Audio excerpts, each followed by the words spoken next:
Hello. You might ask what I am doing with this cover over the engine. Well, today I'm going to tackle this. Now, the truth is, you can't really do a great deal with these because they're not lacquered. I mean, I think certain areas like down here and down here, they're not lacquered. So, unfortunately, they're not going to polish up very well.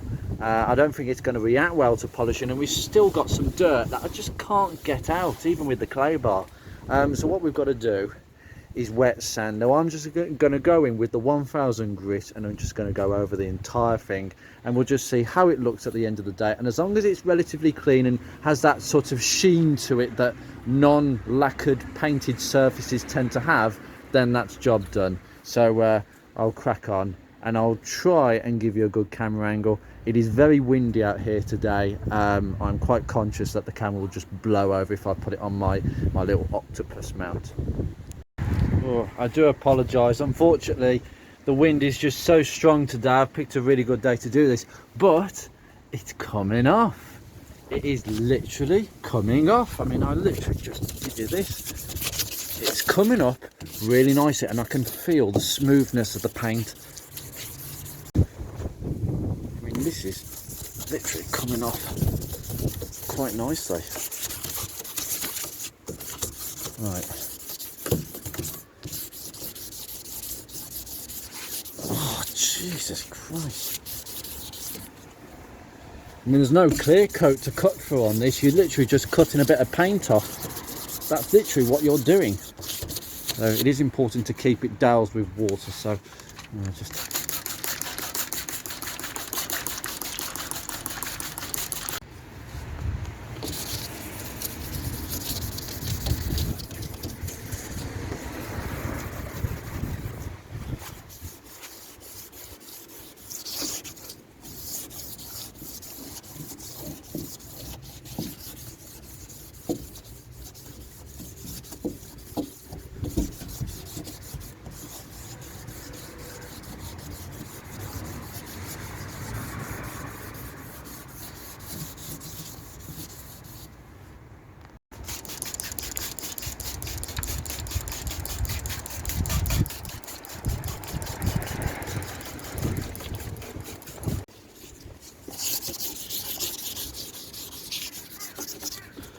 Oh, dear me, this is just unbelievable.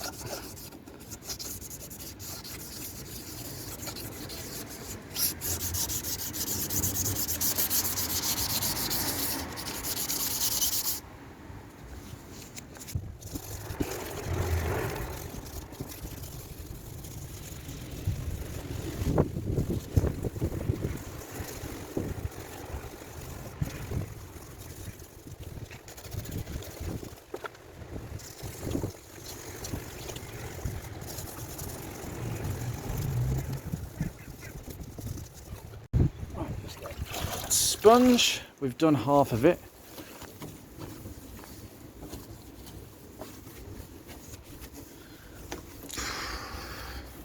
And it has come up incredibly well. Just need to go over it again, but that side unwashed, done. I'll just keep going at this. Right, you join me the following day. Now, as you can see, I have completely done it through. I did have a load of camera footage to show me polishing the thing, but unfortunately the whole thing was lost due to corruption again. I think my phone is really playing up with this, these data files, these MPEG files, the video files. Anyway, I've basically wet sanded as best as I possibly can. You can tell in some areas, even after polishing, I used a lot of polish. I hand polished it because you can't do it machine because you've got all these sharp edges, but I've managed to do as much as possible. This is all looking much cleaner than before. What I have noticed about the grill is this stud is not all the way in, but unfortunately I've tried to turn that nut to tighten it up, and there's another stud that's turning. How the hell am I supposed to get anything on that one in there to stop that from spinning? So that's why it's a bit on the loose side. I think someone's had that off before. Someone's really messed with this car.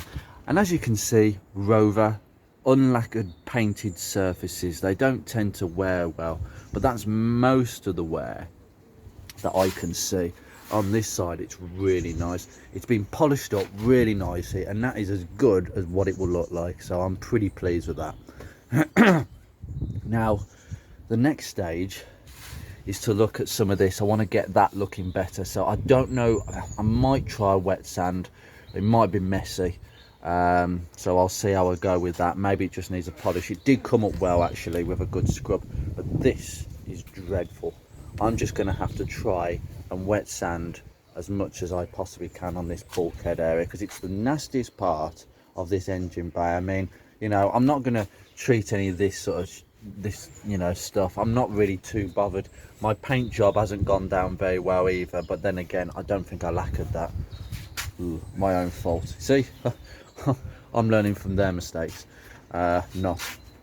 So I'm going to try that again this morning, and then I'm going to conclude this video, because we've done the backlights, we've wet sanded the front previously, and as I say, we've just got this to do, and then we can have a look at certain areas on the body. Now I've identified a few areas just before I proceed. Oh, lovely.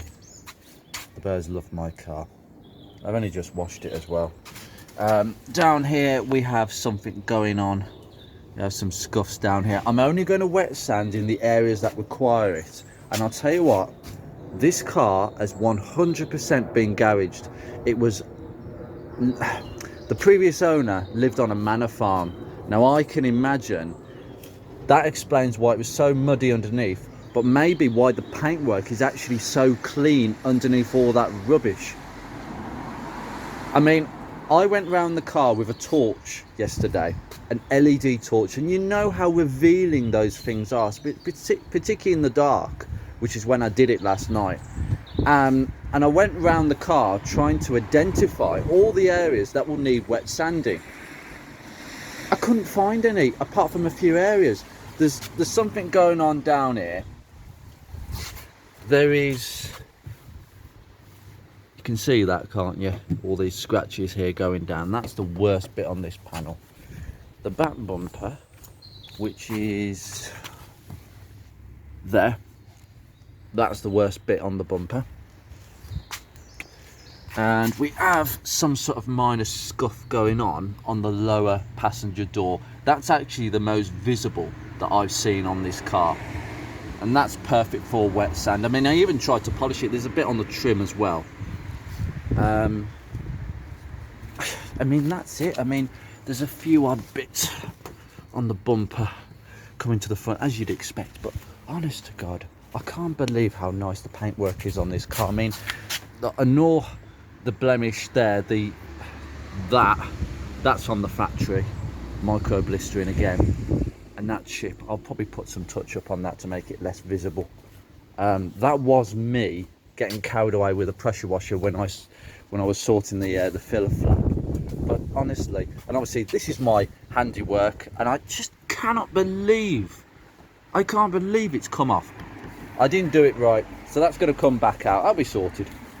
So yeah, in terms of wet sanding, we've only got some isolated areas, so we'll go over that in another video.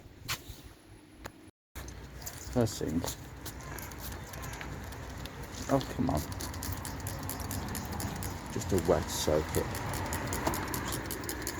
I have no idea what sort of grit this is. It feels like 1000 to me.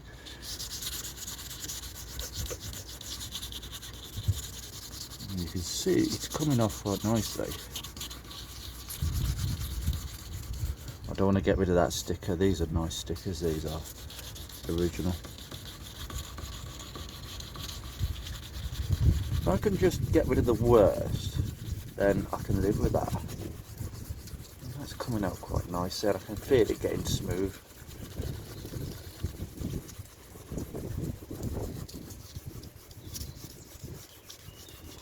Yeah, I can see bits disappearing, and that's raw. See, that's gritty. That's smooth.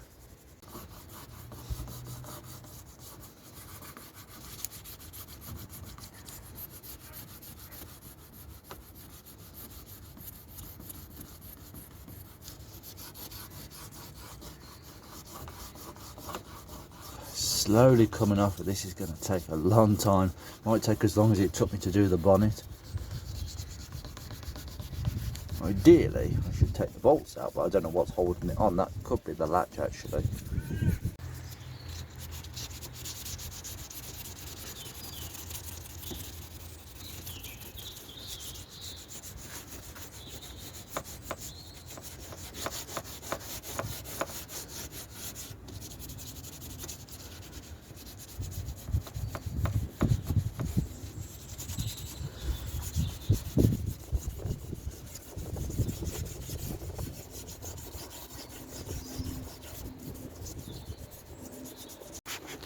Goodness me. Right, what I've done is, as you can see, look at the slam panel. It looks a lot better. I've got to clean it up though, but it looks a heck of a lot better than what it did.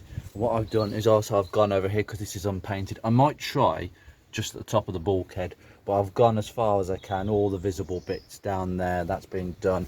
I ended up doing down there because that's unpainted, all around there. Ideally I should have done this when it was all off, but yeah, all done there. Bit of the bracketry here and all there, but it looks really good. So I'll just give it a bit of a clean up, revealing that actually we have got some just pitting here and there, and I will go back over this, but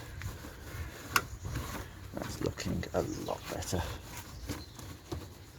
Just get a dirty microfiber to do this, and you can see the areas you've missed. I did it. I'm going to take that earth point out so I can get around that. Bit of paint missing there. That's all right. It shows its age. All for a car showing its age appropriately in certain areas, because at the end of the day they all suffer from the same issue. It's not like this is a unique issue to mine. So, you know, it's one of those things that you got to live with. Like the back bumper, for instance, a lot of them suffer from bumper sag. In fact, I looked at an online brochure of this exact model, the 2004 brochure for the Mark II, and I just think, I'm looking at pictures of the saloon and the hatchback version where the bumper sits so nicely in line with the rear quarter, and I'm like, that's fraud. I bet you very few of them came out looking as good as in the pictures, because these were not built entirely well. They were built by a workforce who, if they had any brains, they'd know what was coming, and I think most did, sadly. Now that is one heck of a transformation. That looks so much better. I mean, we've got missing paint. It's mainly missing paint and just where things have dropped on it in the past. Some of this might be me because of the amount of work I've done to this car. I'm not surprised, but I've just made sure all the bolts clean around the bolts so you can actually see all the bolts, and I'm just going to do the same down here.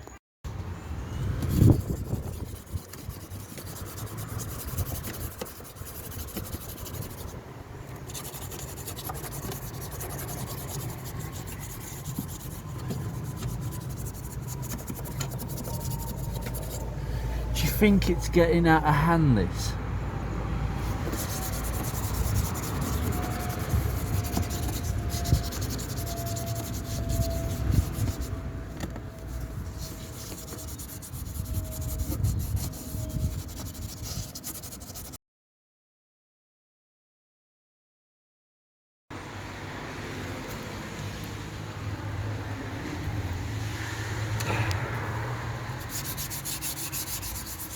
That's better.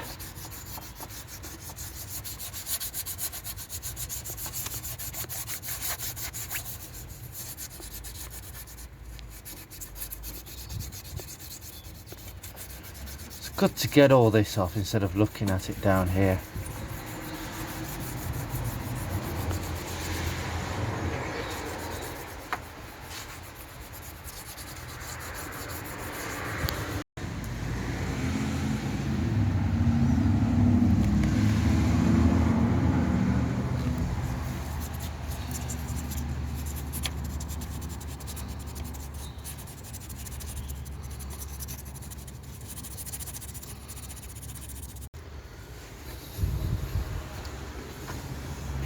Oh, job done on this side.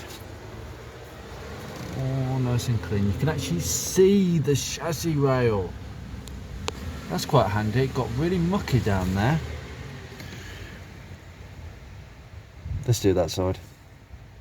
Right, killed two birds with one stone. This alarm silencer is coming back out. I have disconnected it, and the reason I've done that is because once again it is going off by itself. So clearly what I did with the silicone and the cleaning, absolutely wasted time. I mean, well, it wasn't a waste of time. You've got to try these things, but apparently you can get an identical version of this that basically fits either Land Rovers or BMWs from the 90s, and I'm going to get one of them because they don't have this thing where they're split into two halves. They're actually well put together and they don't suffer from the same problems. So I'm going to get a cheap one of them. Yep, putting a BMW part in a Honda Rover, but you know, it is what it is. So I'll just take this bracket off and just give all this a bit of a clean down here, and then we are done. And 20 minutes later we are done. It is all nice and clean under there. You can see how clean it is. I have scraped a couple of fingers doing this, but I think it's fully worth it. I mean, look at that chassis rail. You can actually see it. I mean, you can actually see it going back all the way over there.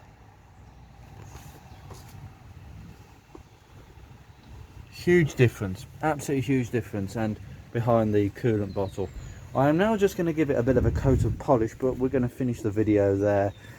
This is how to get carried away with cleaning episode. But yeah, we're going to get a new silencer, so that's staying off. I don't really care about that. I will bid you farewell. I am actually going to redo the battery tray because I wasn't happy with that, the way it's come up. The bottom of it is okay. The bottom bit that the airbox attaches to, it's treatable, and to be fair, you don't see most of it, but it's really, really nice and clean on that chassis leg as well. I mean, it's come up so nicely down there. I'm really pleased with that. Always like a good engine bay, a nice clean engine bay, so I can see if there's any leaks immediately. But that is not why I do this. But that scuttle is a huge amount better. I don't necessarily think that a polish would enhance that appearance, but I'm just going to polish it because polish does have its own natural protection itself. So I'm just going to put some on the scuttle and the bits over here that you can see, but not much elsewhere. Take care guys, see you very soon.